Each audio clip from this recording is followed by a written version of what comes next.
Assalamualaikum warahmatullahi wabarakatuh. Baik, di video kali ini saya akan membahas tentang regresi dengan variabel dummy.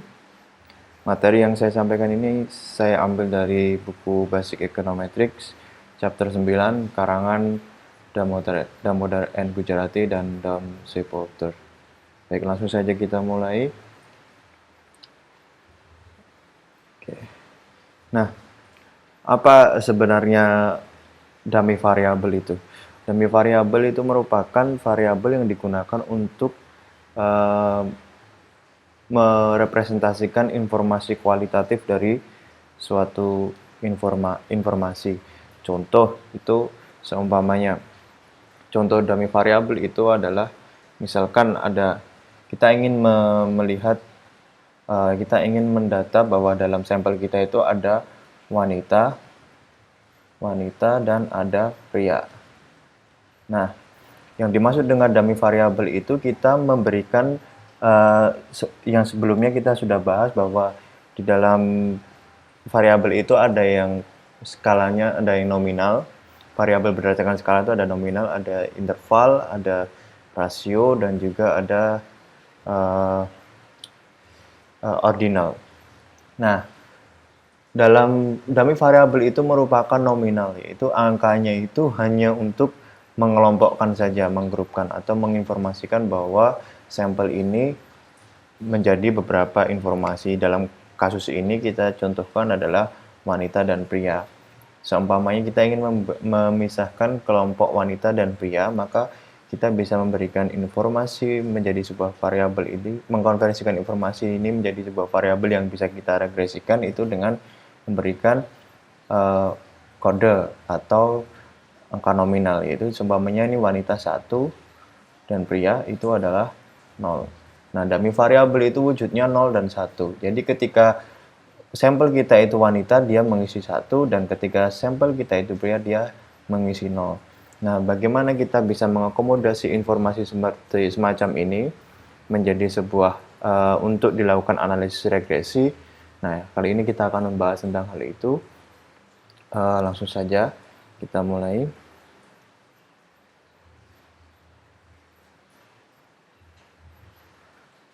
Oke.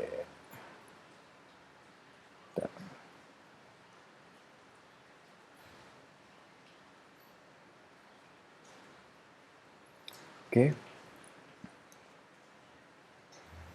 Nah, misalkan kita punya persamaan ini. Persamaan ini adalah Y1. Y1 ini sebagai variabel dependennya sama dengan Y1 sama dengan beta 1 plus beta 2 D21. Nah, ini adalah variabel dummy pertama, kemudian plus beta 3 beta 3i D3i ini adalah dummy variabel yang kedua, dan UI. Nah, contoh kita ini apa sih? Contoh kita ini adalah ini kita ingin mencoba menganalisis perbedaan gaji guru di sekolah negeri. Jadi kan perbedaan salari ini, rata-rata salari pada guru di sekolah negeri di setiap negara bagian. Nah, karena ini contoh saya ambil dari buku, jadi ini mencontohkan di negara Amerika. Nah, kita ingin mengklasifikasikan perbedaan rata-rata gaji guru di sekolah negeri pada tiap bagian itu perbedaannya seperti apa. Nah, kita kelompokkan negara bagian itu menjadi 3 wilayah atau geographical region. Wilayah pertama itu adalah Northeast. Kemudian yang kedua adalah the South. Dan sebenarnya ada satu lagi wilayah, yaitu the West. Nah, the West ini tidak dimasukkan di dalam dummy variable. Karena apa? Karena nanti akan saya jelaskan bahwa di dalam penggunaan dummy variable itu kita jangan sampai terkena masalah yang disebut sebagai variable trap. Jadi, ketika kita mempunyai 3 kategori, kita hanya menggunakan 2 kategori saja. karena informasinya tentang hanya satu, yaitu geographical region atau wilayah. Wilayahnya itu ada bagian utara, bagian selatan, dan bagian barat. Nah, maka dari ketiga wilayah ini salah satunya harus dijadikan base. Apa itu base nanti akan saya jelaskan. Intinya sekarang kita punya persamaan regresi semacam ini. Oke. Kemudian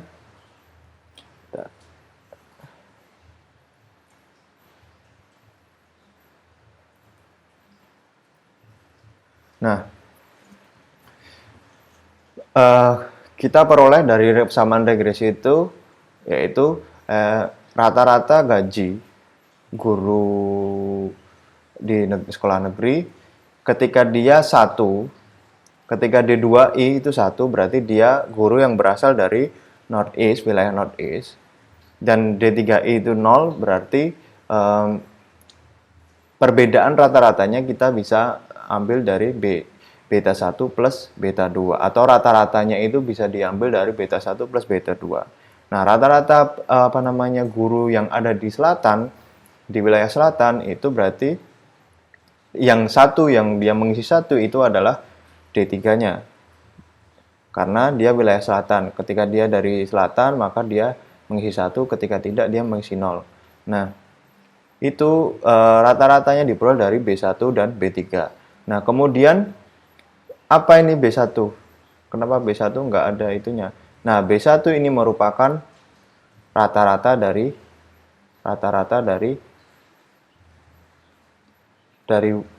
guru yang berada di wilayah barat itu tadi. Nah, itulah kenapa kita hanya menampilkan 2 dummy, karena B1 ini sudah merepresentasikan rata-rata dari rata-rata gaji guru yang ada di wilayah barat.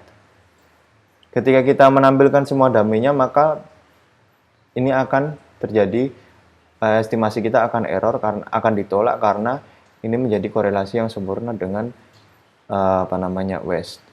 Jadi guru yang di wilayah barat ini menjadi benchmark atau pembanding dari guru yang ada di wilayah utara dan wilayah selatan. Gitu.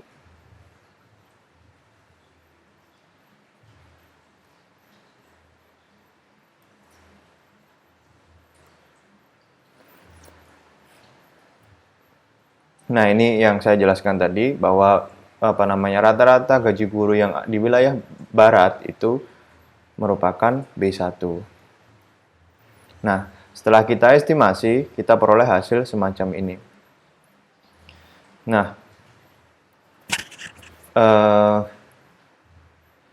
ini intercept ini berarti merupakan rata-rata gaji guru di wilayah barat. Ini kan karena di sini ditulis B1 ini kan. Nah, kemudian koefisien dari D21 ini merupakan beda gaji guru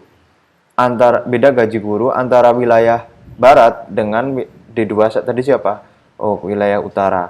Jadi ini bedanya sekitar 1524. Jadi berapa rata-rata gaji guru di wilayah utara itu adalah tinggal kita tambahkan aja ini ditambah dengan ini gitu.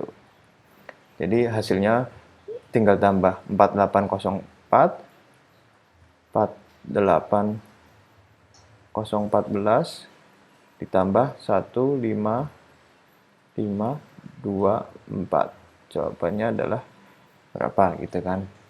Ini adalah rata-rata gaji dari guru di wilayah utara. Nah, rata-rata gaji guru di wilayah selatan berapa? Ya, berarti tinggal ini di minus dengan ini karena dia sign-nya minus ya. Oke. Jadi ini, nah, bagaimana kita bisa mengambil kesimpulan? Berarti kan ketika kita menggunakan dummy variable pada umumnya digunakan untuk menganalisis apakah ada perbedaan gaji guru di tiga geographical area yang berbeda itu tersebut, di tiga wilayah yang berbeda, di wilayah utara, di wilayah selatan, dan di wilayah barat. Nah, ini ternyata terjadi perbedaan. Ini lebih 1524, ini kurang dari 1721 dari guru yang ada di wilayah barat. Jadi ini menjadi base atau pembanding atau benchmark. Nah, untuk bisa menyimpulkan secara statistik, kita lihat nilai T atau probabilitasnya. Dari sini bisa kita lihat bahwa perbedaannya itu ternyata tidak signifikan, dengan nilai T hanya 0,645 dan di sini nilai T-nya minus 0,068. Nah, karena nilai T-nya sangat kecil dan ketika kita lihat p-value-nya itu 0,5 dan 0,488, maka kita bisa mengambil kesimpulan bahwa kita tidak dapat menolak hipotesis nol bahwa gaji guru di wilayah selatan dan wilayah utara itu sama dengan gaji di wilayah barat. Jadi kita tidak bisa mengatakan bahwa gaji di tiga wilayah tersebut berbeda. Secara statistik gaji di tiga wilayah tersebut itu sama karena di sini hasilnya adalah tidak signifikan gitu.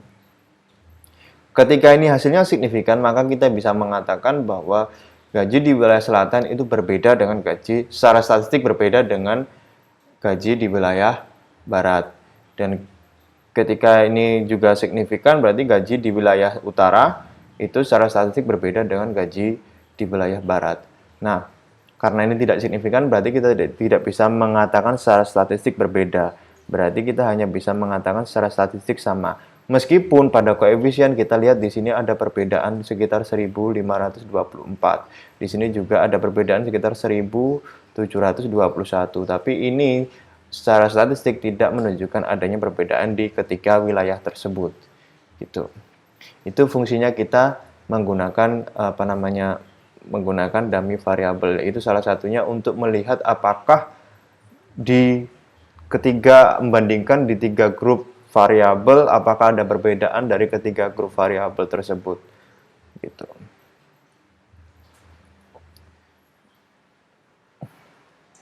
Nah, hal yang perlu diperhatikan ketika menggunakan dummy.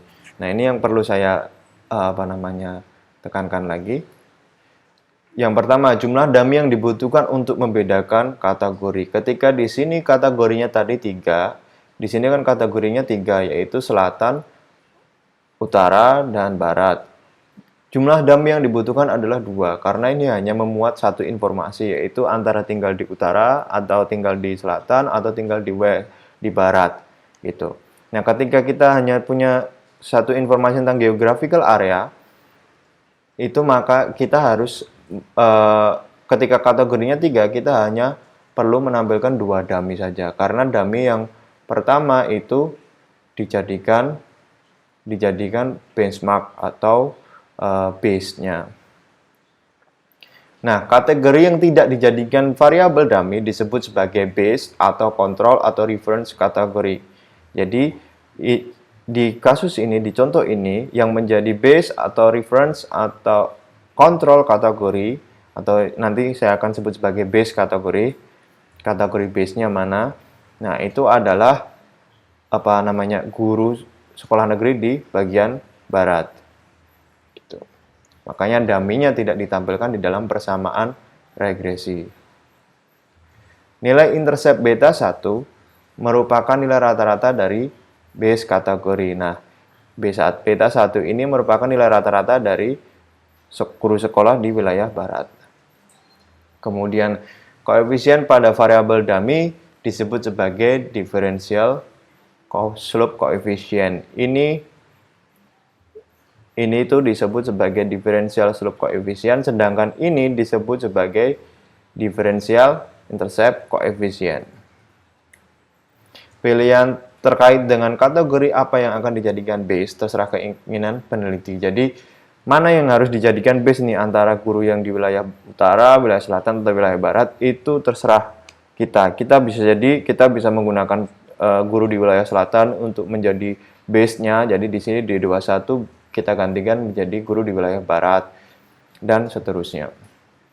Jadi ini terserah kita. Kemudian hati-hati dengan variable trap, yaitu tadi ketika kita menampilkan semua dummy di dalam persamaan kita, seumpamanya jumlah kategori kita 3 dan dummy-nya kita kasih 3, maka itu disebut sebagai variable trap karena akan terjadi korelasi antara intercept-nya dengan salah satu koefisien slope-nya. Nah, tadi itu merupakan ANOVA model dengan satu informasi kualitatif. Nah, sekarang kita masuk ke ANOVA model dengan dua informasi kualitatif. Nah, kita sekarang ingin menganalisis hubungan antara pendapatan per jam dengan status pernikahan dan tempat tinggal. Apakah pendapatan per jam itu dipengaruhi oleh status pernikahan dan tempat tinggal? Status pernikahan di sini berarti kita bisa simpulkan dengan menikah dan tidak menikah, tempat tinggalnya berarti tinggal nanti geographical atau wilayah tadi. Nah, ini ada contohnya. Di sini Y-nya itu adalah pendapatan per jam. Y-nya itu adalah pendapatan per jam, kemudian Y-nya adalah pendapatan per jam, kemudian D2-nya adalah merit status. Nah, ketika dia mengisi 1, maka dia menikah. Ketika dia mengisi 0, berarti dia tidak menikah. Kemudian D3 itu adalah region of residence. Ketika dia mengisi 1, dia berarti berada di wilayah selatan, dan ketika mengisi 0 berarti di wilayah selain selatan. Nah, kita lihat di sini. Ternyata kita memiliki dua kategori merit status dan tempat tinggal kan. Tapi dari keduanya ini sebenarnya dia menampilkan informasi. Kalau tadi yang pertama tadi kita memiliki 3 kategori, tapi informasinya satu, yaitu apa? Geographical area atau wilayah saja. Tapi kalau di sini tadi kita memiliki 2 kategori dengan 2 informasi tentang status pernikahan dan informasi tentang wilayah tinggal. Nah, atau tempat tinggal. Nah, dari sini ternyata kita menampilkan 2 dummy nih. Oke. Ya kan? D2 itu merit status, D3 itu region of residence. Nah, pertanyaannya, terus kemudian ini differential intercept coefficient ini merepresentasikan siapa? Berarti kita bisa lihat ketika D2 itu adalah sama dengan 1 dan D3 itu adalah sama dengan 0, maka dia intercept koefisiennya adalah ini. Jadi ini itu adalah ketika D2 itu sama dengan 1 dan D3 sama dengan 0. Sedangkan ini itu adalah D2 sama dengan 0 dan D3 sama dengan 1. Nah, kalau yang ini itu apa?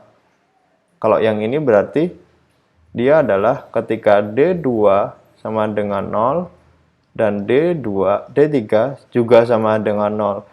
Berarti ini menggambarkan rata-rata pendapatan per jam dari orang yang tidak menikah dan tidak tinggal di selatan. Jadi masih ada kan kita di situ ada kelompok yang tidak menikah dan tidak juga tinggal di selatan. Padahal kita hanya ingin membedakan yang satu ini adalah tidak merit dan ini tinggal di selatan. Jadi ini masih bisa menampilkan informasi. Sedangkan kalau yang tadi ketika kita memberikan 3 variabel dummy, terus ketika semuanya 0 merepresentasikan informasinya siapa gitu, rata-ratanya siapa. Kalau ini kan masih ada ternyata ada sampel yang tidak menikah dan tidak tinggal di selatan gitu.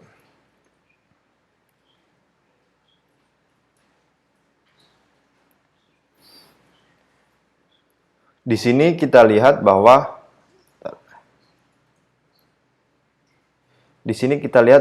rata-ratanya adalah 8,814. Berarti rata-rata pendapatan per jam orang yang tidak menikah dan tidak tinggal di selatan itu adalah sekitar 8,814 dolar, katakanlah gitu. Nah, ternyata pendapatan per jam orang yang menikah itu lebih banyak sebesar 1,099 dolar. Jadi rata-rata orang menikah itu gaji per jamnya berarti tinggal 8,8148 ditambah dengan 1,0997. Ini adalah rata-rata orang yang menikah. Rata-rata orang yang tinggal di selatan itu adalah 8,8148 di minus. Ini kan ditambah karena sinyalnya plus ya. Ini ditambah. Kalau ini itu adalah di minus karena sinyalnya negatif. Minus 1,6729. Jawabannya berapa? Tinggal dicari. Jadi ini rata-rata untuk orang yang tinggal di selatan. Ini rata-rata untuk orang yang tinggal di orang-orang yang menikah. Begitu. Dan ini menggambarkan perbedaannya. Nah, kemudian kita lihat hasil statistiknya. Di sini ternyata nilai T-nya 2,368 dan di sini nilai T-nya minus 3,4462. Di situ kita lihat bahwa nilai p-value-nya itu 0,01 dan 0,006, berarti dia di bawah 5%, p-value di bawah 0,05, maka kita bisa mengatakan bahwa tingkat pendapatan per jam untuk koefisien ini, kita bisa mengatakan bahwa tingkat pendapatan per jam orang yang menikah itu lebih tinggi, secara statistik lebih tinggi sebesar 1,099 dolar dibandingkan pendapatan orang yang tidak menikah dan tinggal di selain di selatan gitu. Nah, ini berarti secara statistik orang yang tinggal di selatan itu pendapatan per jamnya lebih rendah sebesar 1,6729 dolar dibandingkan orang yang tidak menikah dan tidak tinggal di selatan. Karena base-nya ini ya, jadi pembandingnya ini tetap harus ini, bukan ini. Tapi ini jadi yang jadikan pembanding itu adalah base-nya. Begitu. Karena base-nya itu adalah tidak menikah dan tidak tinggal di selatan.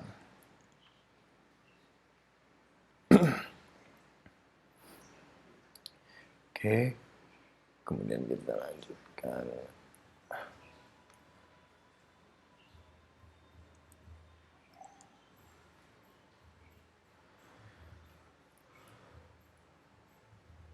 Nah, sekarang kita regresi dengan variabel kualitatif dan kuantitatif. Nah, ini kita mencoba mengkombinasikan informasi kualitatif dan informasi kuantitatif.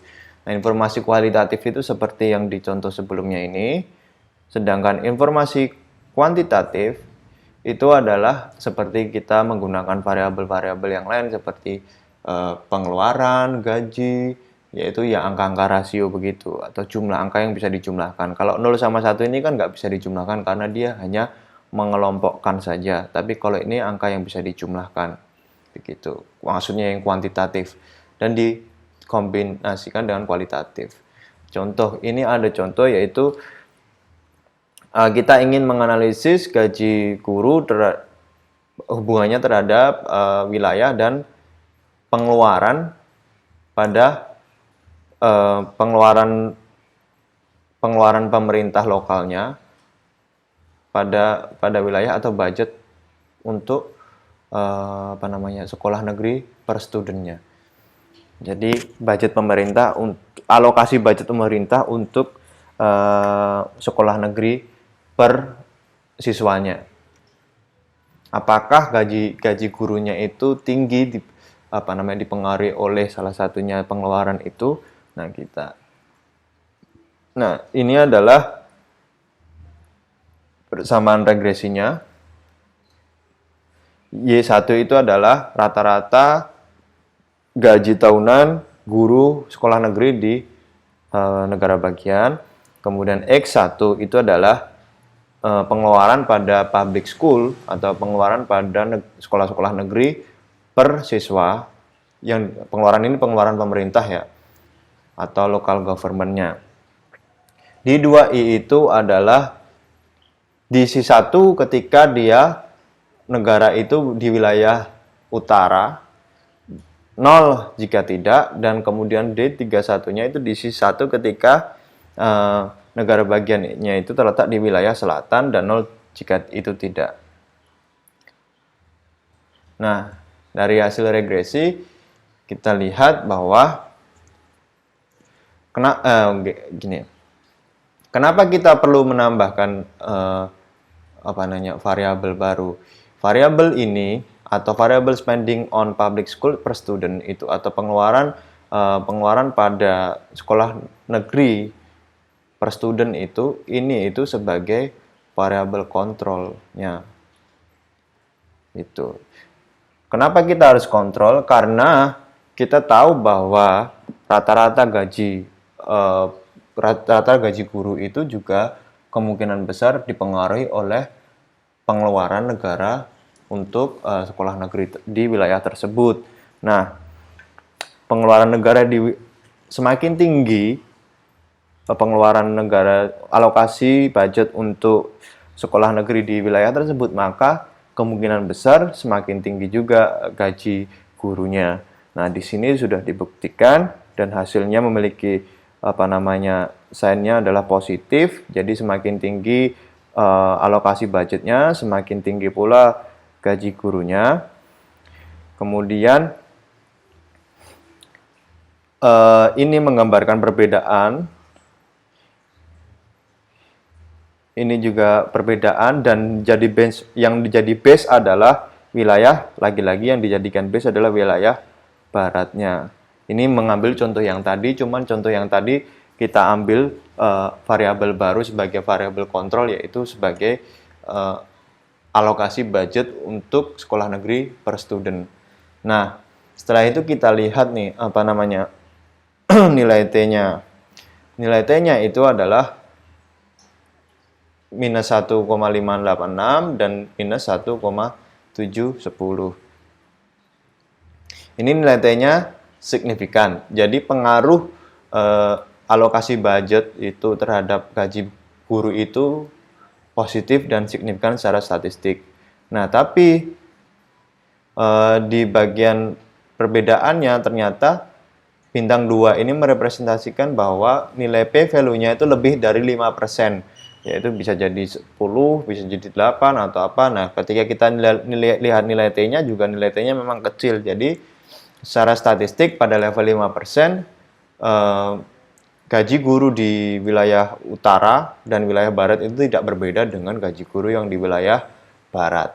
Karena keduanya ini sama-sama memiliki nilai T yang rendah. Jadi secara statistik tidak signifikan.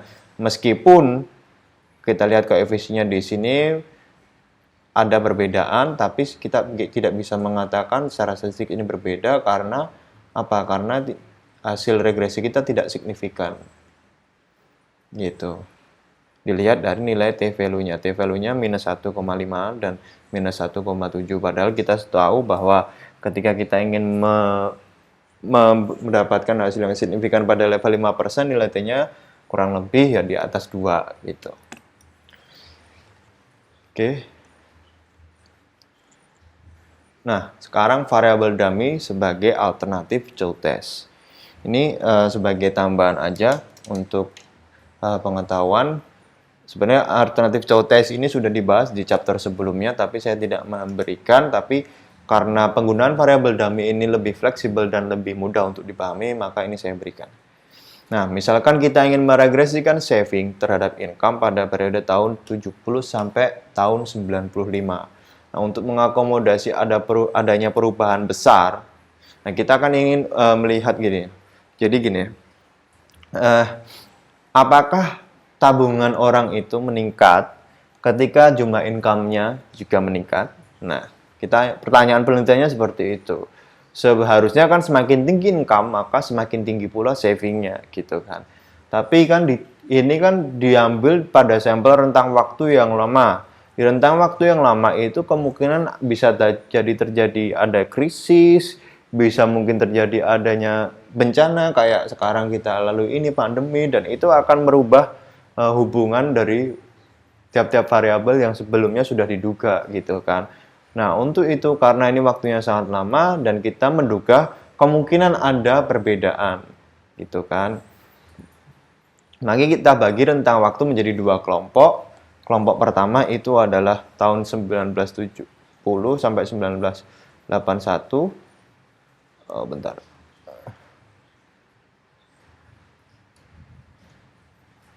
Ini kelompok pertama dan ini kelompok kedua.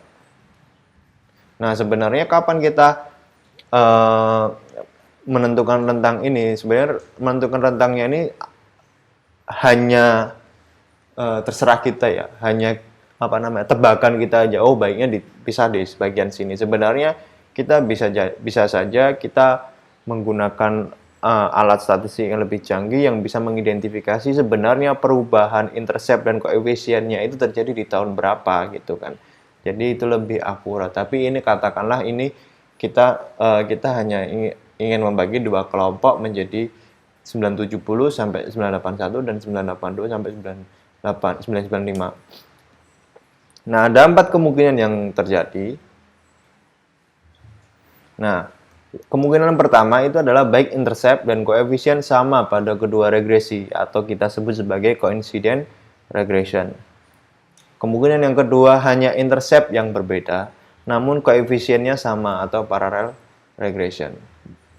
Kemungkinan ketiga interceptnya sama, namun koefisiennya itu berbeda, concurrent regression. Yang keempat adalah intercept dan koefisien kedua regresi itu berbeda, jadi benar-benar di 9 regression. Jika kita gambarkan menjadi grafik, coincident regression itu dari kedua, sebenarnya ini ada dua regresi, tapi karena sama, makanya dia garis regresinya sama. Ini adalah intercept, yang disebut intercept ini. Dan ini, kemiringan ini, itu adalah yang disebut sebagai slope. Jadi koefisien itu sebenarnya mengukur berapa tingkat kemiringan ini. Sedangkan intercept itu adalah mengukur ketika nilai X sama dengan 0, berapa nilai Y-nya. Nah, ini disebut sebagai intercept. Nah, untuk coincident regression karena keduanya sama, maka dia antara slope dan intercept-nya itu sama. Maka hanya satu garis regresi. Ini garis regresi ya. Nah, yang kedua, parallel regression-nya itu adalah intercept-nya berbeda. Makanya ketika intercept berbeda, berarti ini intercept yang pertama dan ini intercept yang kedua, gitu kan. Intercept yang kedua itu jumlahnya ini. Intercept yang pertama jumlahnya ini, gitu kan. Nah, kemiringannya tapi sama kemiringannya. Ini sama ini itu sama, gitu. Enggak berbeda. Nah, yang ketiga, intercept sama namun koefisien berbeda. Interceptnya sama, berarti dia mulai di titik yang sama, tapi tingkat kemiringannya berbeda. Ini sama ini itu tidak sama. Nah, yang keempat itu baik intercept dan koefisiennya berbeda. Jadi tingkat kemiringannya beda dan interceptnya juga beda. Gitu. Nah, ini dari kedua regresi ya, dari dua kelompok yang sudah kita pisah dari awalnya. Kita memiliki sampel yang hanya dari tahun 1970 dan 1995. Nah, contohnya ini. Misalkan dari situ Kita tuliskan persamaannya Y1 alfa 1 ini untuk menggambarkan intercept saja. Alfa 2 itu dt. dt itu adalah, kita nanti lihat di sini, beta 1 xt plus beta 2 dt kali xt ut. dt itu adalah dummy-nya. Nah, kita lihat Y adalah saving, X adalah income, T adalah time-nya, income pada tahun berapa, time itu, berarti D sama dengan 1 ketika dia income pada atau saving pada tahun 982 dan 995. 0 ketika dia masuk dalam kelompok 70 dan 81 sampai 81. Nah, berarti DT-nya itu ketika dia 0, berarti DT-nya dia 0. Ketika sampel itu masuk pada tahun 70, berarti DT-nya di sini dia 0. Ketika dia masuk tahun 82, berarti dia DT-nya di sini 1. Berarti ini nilainya DT di sini 0 sama 1 aja. Kemudian B1X ini adalah income. Kemudian DT kali XT ini adalah perkalian antara dummy dengan income-nya. Income yang masuk ke dalam observasi tahun 82 dan 95. Gitu. Nah, bagaimana kita bisa melihat mean saving function-nya? Nah, pada tahun 70 dan 81 berarti rata-rata saving-nya itu bisa kita lihat dari alfa 1 plus beta 1. Oke kan? Berarti ini untuk tahun 70 sampai 81 itu ini sama ini. Kenapa? Karena ketika tahun 70 dan 81 ini nilainya 0, berarti alfa 2 kali 0 ya 0. Berarti kan ini jadi hilang. Kemudian tinggal ini saja. Ini karena ini nilainya 0, 0 kali ini juga hilang juga. Ini jadi hilang juga kan. Jadi tinggal ini sama ini. Logikanya seperti itu. Nah, untuk mean saving function untuk tahun 82 sampai 82 dan 95 itu alfa 1 plus alfa 2 plus beta 1 plus beta 2. Berarti rata tabungannya itu ini ditambahkan ini lagi. Nah, ditambahkan ini lagi, ditambahkan ini lagi. Dan dikalikan XT. Oke. Nah, kita lihat hasilnya. Setelah diregresi, kita mendapatkan hasil. Ini adalah intercept pertama.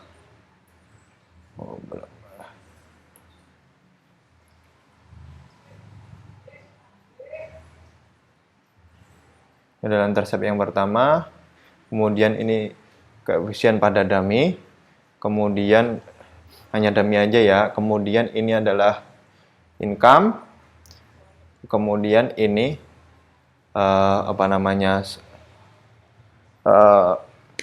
dari perbedaan antara kedua kelompok tadi itu. Ini slope-nya income. Nah, kita lihat di sini bahwa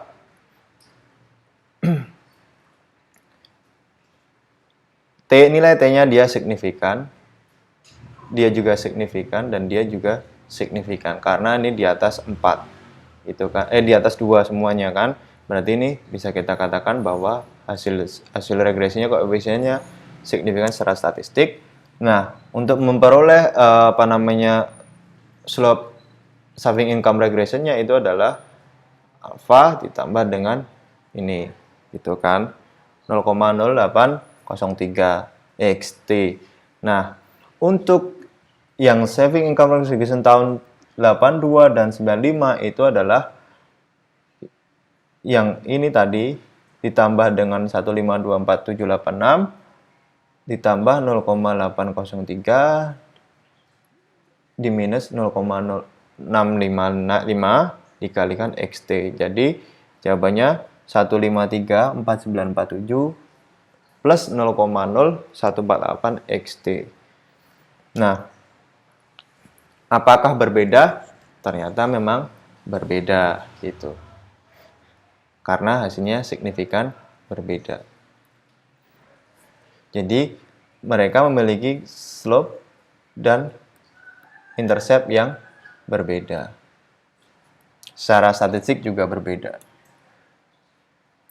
Nah, keuntungan menggunakan variabel dummy dibandingkan dengan co-test, kita hanya perlu melakukan satu regresi, tapi kita bisa mengidentifikasi berapa nilai intercept dan koefisien dari dua kelompok regresi yang kita sudah tentukan tadi. Kemudian, regresi tersebut dapat digunakan untuk menguji beberapa hipotesis sekaligus. Jika diferensial intercept koefisien tidak signifikan, maka kita tidak dapat menolak hipotesis bahwa kedua intercept sama. Nah, ketika kita lihat di sini dia tidak signifikan, maka kita tidak bisa menolak bahwa kedua intercept dari kedua regresi tersebut sama. Maka bisa kita katakan bahwa kedua intercept dari kedua regresi tersebut sama. Nah, begitu pula jika differential slope coefficient tidak signifikan, maka kita dapat menolak bahwa kedua regresi coefficient slope yang memiliki koefisien slope yang sama. Nah, dari hasil ini maka ini koefisien slope-nya ternyata signifikan. Berarti kan koefisien slope-nya itu berbeda, secara statistik berbeda, tapi intercept-nya secara statistik tidak berbeda. Gitu. Nah, salah satu kelemahan co-test itu tidak memberikan informasi tentang koefisien apa yang berbeda gitu kan. Kalau dipakai menggunakan variabel dummy ini, kita bisa mengidentifikasi mana yang berbeda, apakah intercept-nya, apakah slope koefisiennya, atau apakah keduanya memang berbeda. Dalam kasus ini yang berbeda secara statistik signifikan itu hanyalah slope koefisiennya. Meningkatkan presisi dari parameter diestimasi karena jumlah DF yang lebih tinggi. Tentu saja ketika teman-teman kalau co-test itu dia harus di-split dua grup, terus kemudian dilakukan regresi satu-satu, kemudian baru diukur apakah mereka berbeda. Tapi kalau kita menggunakan variabel dummy ini, kita menggunakan sampel yang sama dengan jumlah yang sama, otomatis jumlah DF-nya juga tinggi. Nah, sekarang kita masuk ke variabel efek interaksi menggunakan variabel dummy. Misalkan kita memiliki persamaan Y1 itu adalah alfa 1, alfa 2, D2I, alfa 3, D3I, dan beta XI plus UI. Nah, ini tuh antara alfa dan beta itu sebenarnya hanya menyimbolkan aja ya. Ini sebenarnya kan ini intercept, ini adalah intercept, dan ini adalah slope koefisien. Jadi teman-teman bisa nulis alfa, bisa menulis beta. Ini dibedakan hanya untuk tujuan membedakan antara ini adalah variabel dummy dan ini adalah variabel kontrolnya. Gitu aja sih. Bukan kita harus menggunakan alfa atau beta dan lain sebagainya. Itu hanya pilihan kita aja. Nah, kita ingin melihat apakah gaji wanita itu berbeda dengan gaji pria. Kemudian kita juga ingin melihat apakah gaji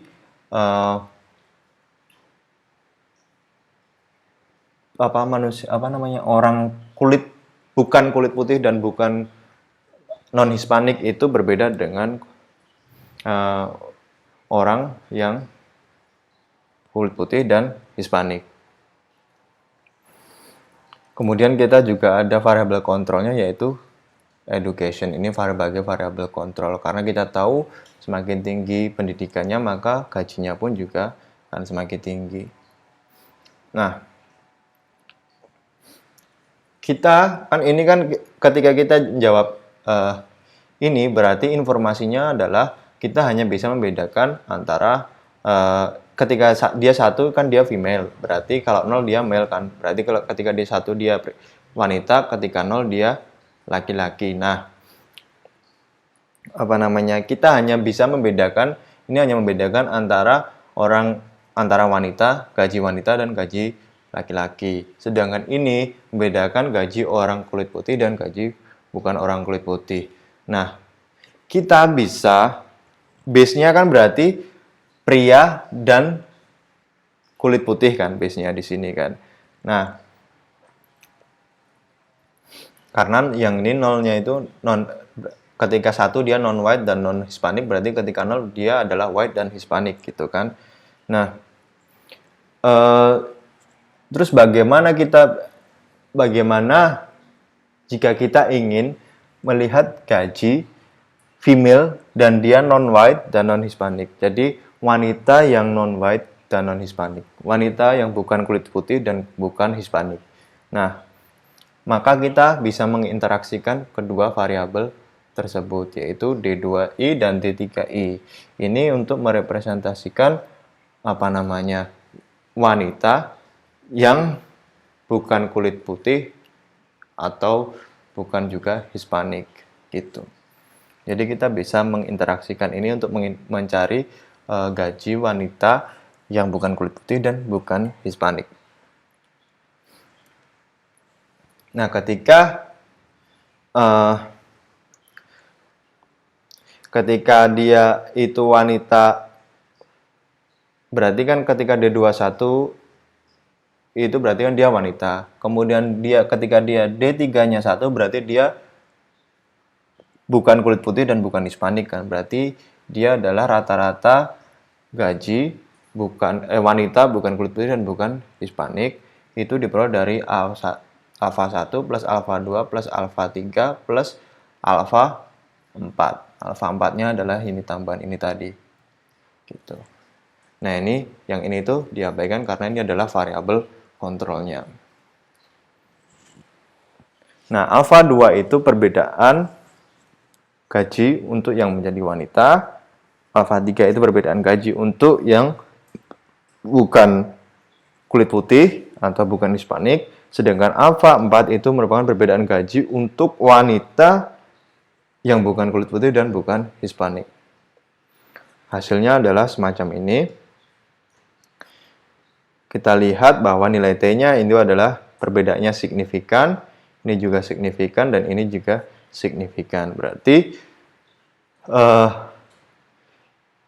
ketika hasil yang kedua, kita masukkan variabel interaksinya, kita lihat bahwa variabel interaksinya itu di sini memiliki bintang 2, dia tidak signifikan. Berarti kita bisa mengatakan bahwa wanita yang bukan kulit putih dan kulit putih dan bukan Hispanic itu secara statistik tidak berbeda dengan gaji pria yang yang kulit putih gitu kan. Tapi untuk D2I dan D3I-nya ini dia secara signifikan berbeda. Jadi ini kita katakan bahwa secara statistik gaji wanita itu lebih kecil dibandingkan gaji pria, secara berbeda signifikan terhadap gaji pria. Ketika ini D31 berarti secara statistik gaji orang yang bukan kulit putih dan bukan Hispanic itu memiliki gaji yang lebih rendah dibandingkan orang yang kulit putih dan Hispanic secara signifikan statistik.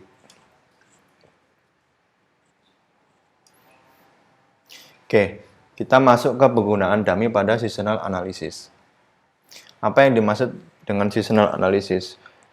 Oke, kita lihat aja grafiknya dulu. Seasonal analysis itu seperti ini. Ini adalah tahun 78 sampai 86. Ini adalah grafik penjualan grafik penjualan kulkas. Nah, grafiknya itu dia kan naik turun sepanjang tahun. Dari grafik yang fluktuatif ini kita bisa gambarkan tren. Ini disebut sebagai tren. Jadi trennya menurun. Dan ini juga disebut sebagai tren. Berarti ini trennya menaik gitu. Nah, tapi ini gambaran kasar aja ya. Nah, di setiap tren itu ada gejolak-gejolak ini kan.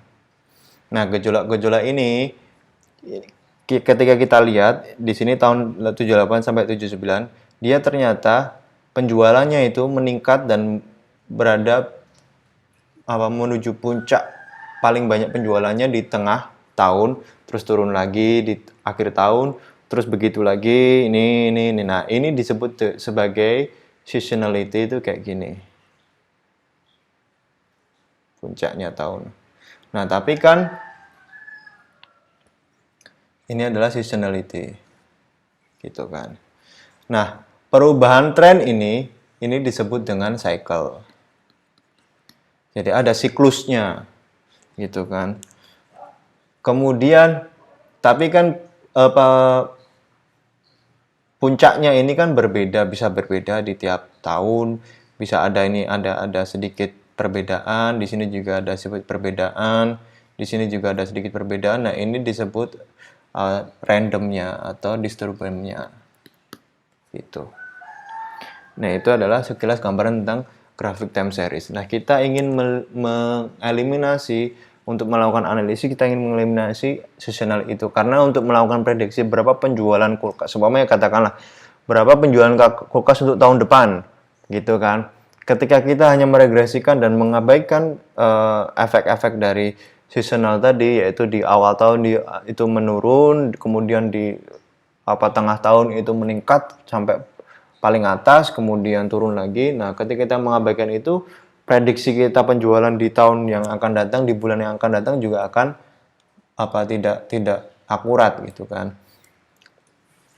Nah, bagaimana caranya biar kita bisa menghilangkan efek dari perubahan itu adalah dengan melakukan uji analisis menggunakan dummy.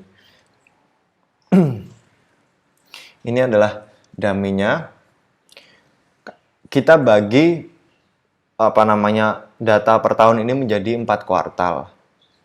Berarti ini menjadi kuartal 1, Q1. Ini dummy Q2. Ini dummy Q3. Dan ini dummy Q4. Gitu kan. Nah, ini kebetulan tidak ada intercept-nya. Jadi teman-teman, ketika teman-teman takut apakah nanti akan terjebak dalam variable trap-nya itu, salah satu caranya itu adalah kita hilangkan intercept-nya dan kita gunakan dummy untuk semuanya.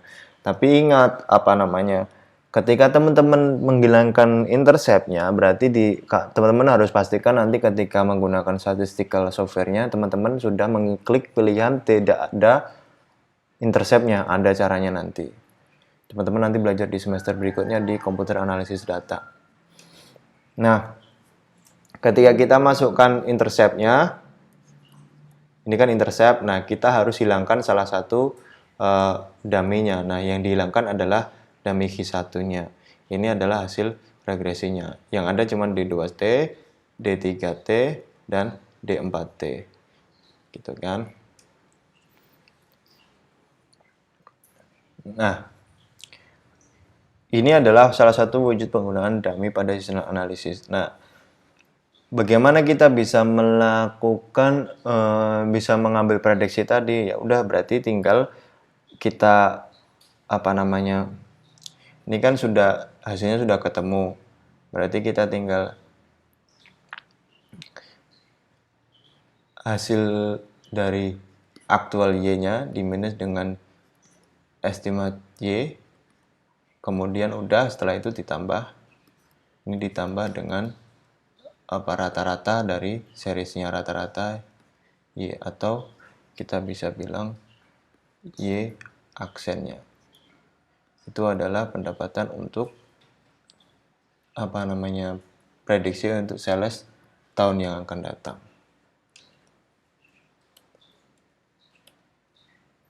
Nah, ini juga piecewise linear regression. Kalau seasonal tadi kan fungsinya hanya untuk memprediksi saja ya. Nah, ini ada ada model grafik semacam ini, ada persebaran data yang semacam ini. Ini kan terjadi perubahan slope di tengah-tengah dan ini naik. Tapi kita bisa perkirakan ini. Contoh nih ya. Ini ada contoh adalah sales commission. Jadi ketika seorang sales itu bisa menjual pada jumlah tertentu, maka dia mendapatkan komisi dengan slope yang semacam ini. Jadi ketika penjualannya ini penjualannya segini, berarti komisinya adalah segini. Ketika penjualannya segini, berarti komisinya dapat segini. Ketika penjualannya segini, berarti komisinya dapat segini. Dan seterusnya. Nah, tapi ketika dia melebihi batas X ini, ternyata komisinya itu meningkat sangat pesat, yaitu ketika dia penjualannya segini aja, kompensasinya lebih tinggi, yaitu sebesar ini. Contoh. Ketika Anda bisa menjual 10 mobil, Anda akan mendapatkan kompensasi 10% dari hasil penjualan, dari 10 mobil itu, katakanlah begitu. Tapi ketika Anda bisa menjual di atas 10 mobil, Anda mendapatkan kompensasi sebesar 20%. Gitu. Dan meningkat terus. Nah, katakanlah seperti itu. Nah, ini caranya untuk bisa dengan persebaran data semacam ini, maka persamaan yang kita peroleh adalah ini. Yaitu XI itu adalah jumlah penjualan, kemudian XI minus X bintang ini adalah batas di mana terjadi perubahan komisi untuk tiap penjualannya. Dikalikan DI. DI ini adalah dummy apakah dia berada di atas ini atau berada di bawah sini. Ini adalah DI-nya. Contoh nih kan, D sama dengan 1 jika XI-nya itu lebih dari X bintang. Berarti ketika penjualan berada ini. Di sini itu D-nya sama dengan 1. Ketika penjualan di sini, maka D-nya adalah 0. Ini adalah 1. Gitu. Jadi expected YI ketika DI-nya adalah 0, berarti rata-rata sales commission di wilayah ini ketika D1 sama dengan 0 sama dengan alpha 1 plus B1X. Ini adalah persamaan regresi yang pertama. Nah, ketika di sini itu adalah ini, yaitu alpha 1 minus beta 2 X bintang ditambah beta 1 plus beta 2 XI. Jadi, oke, kita lihat.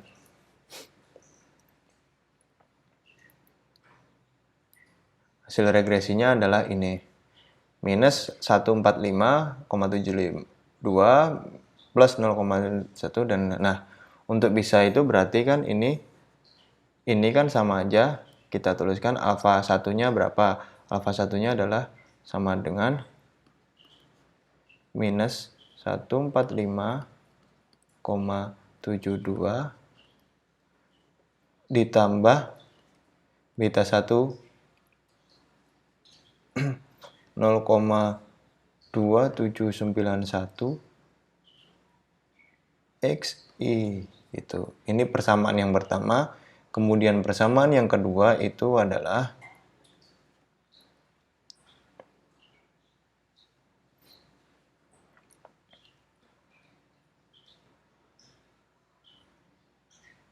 minus 145,72